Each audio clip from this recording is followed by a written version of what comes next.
Просто няма друга такава вкусотия.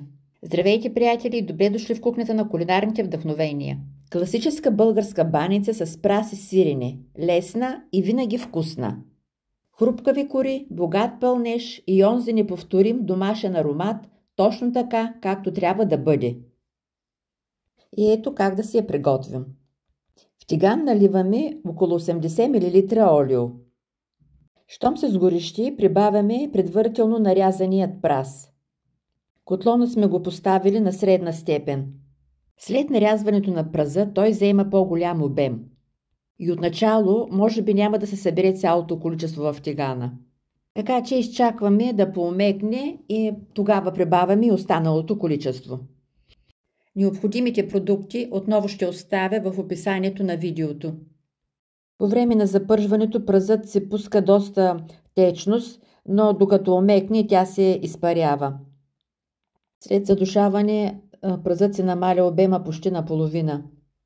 2 минути преди да отнемем от огъня прибавяме ситно нарязаният пресен зелен лук.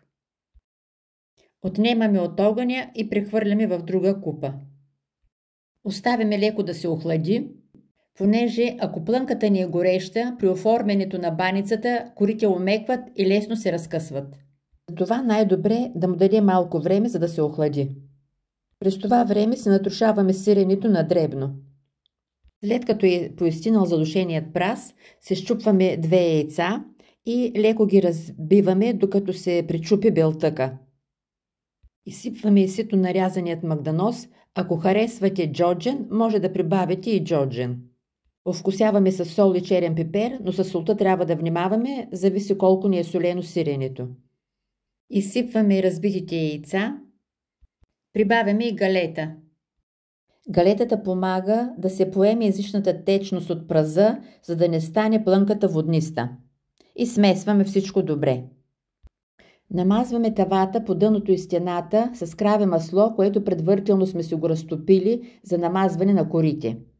Разстиламе си пакета с корите и сме готови да започнем с оформянето на баницата. Вземаме един лист и го обръщаме с широката страна към нас. Намазваме го с краве масло. Нанасяме от плънката, ето така както ви показвам. Нито ще замазваме навсякъде да има от плънката, нито да има много големи купчинки, за да може да се изпече равномерно. Искам само да добавя, моята тава е с диаметър 32 см. Поръсваме и навсякъде с натрошеното сирене. Вземаме втори лист и го нанасяме върху първия. Леко понатискаме отгоре и отново напръскваме с краве масло.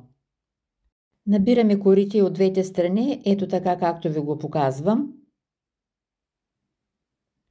Навиваме като охлюв и прехвърляме в тавата. Това правим с всички кори до тяхното изчерпване, с тази разлика, че следващите кори поставяме, прилепвайки към поставените вече в тавата кори. И ето още веднъж показвам как нанасяме от задушения прас сиренето, нанасяме втората кора върху първата, напръскваме с краве масло, събираме двата края на кората и нанасяме в тавата. След оформяне на баницата намазваме навсякъде с кравето масло. В същата купичка чукваме едно яйце, разбиваме добре и намазваме отгоре навсякъде до изразходване на количеството. Поръсваме с любими семена и ще изпечем в загрята фурна на 170 градуса без вентилатор или на 150 градуса с вентилатор за около 1 час. На по-ниска температура за малко повече време. И ето баницата ни е готова и изпечена. Златисти кори, а ароматът изпълва цялата къща.